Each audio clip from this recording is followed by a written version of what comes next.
Stuart Kroll.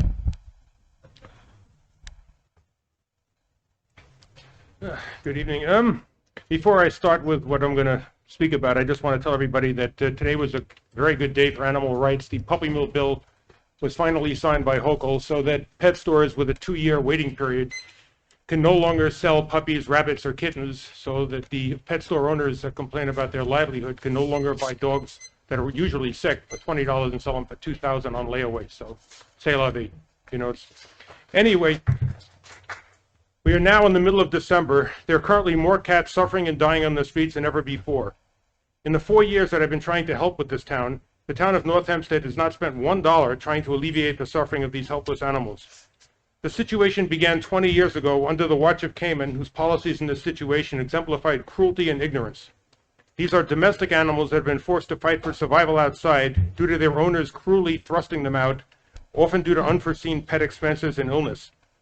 The indifference of a very wealthy town that has a woefully inadequate TNR, trap, neuter, release program.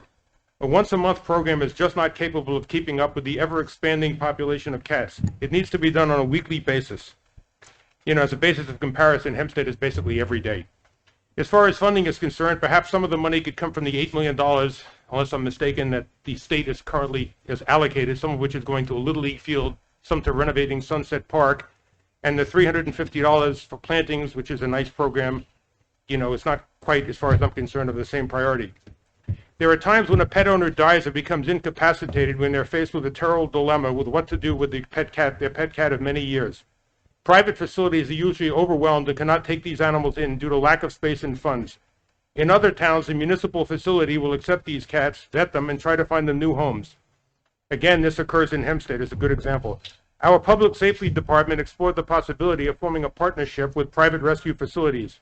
The feedback I received from 2 such facilities was, why are they wasting our time? Why would we take their cats when they're offering nothing in return? Zero resources. This is not much of a partnership when one party has nothing to offer or wants to offer nothing. Equally ironic is that no private rescues, most of them have very little money, as contrast with our very wealthy town. By the way, to answer what you said the last time, North Shore Animal League, their big new program, they're now offering 2 big bags of dry food. I think we have some problem there. 2 big bags of dry food every 3 months to rescuers. Better than nothing, but in reality incredibly inadequate for financially overburdened rescuers. My last point, Mr. Senator, concerned yourself. You should have known or been told by AIDS that there was $5 million earmarked for animal grants by Governor Kroll. One group that I won't name, since I saw their financial papers on a grant application years ago, has $12 million in liquid assets. They got a grant. Hempstead got a grant of $52,000. The town of Brookhaven got a grant, and a couple of other private rescues as well. You know, I discussed this, possibility over a year ago with town officials, and nothing has been done. Nobody was aware of it. Nobody cared, and nobody bothered to do anything. You signed our petition calling for a cat shelter well over a year ago. I think the many cat lovers in this town can rightfully expect immediate action on your part. As no doubt you are aware, more and more citizens are being made aware of this situation and will continue to be made aware of it. Thank you. Thank you.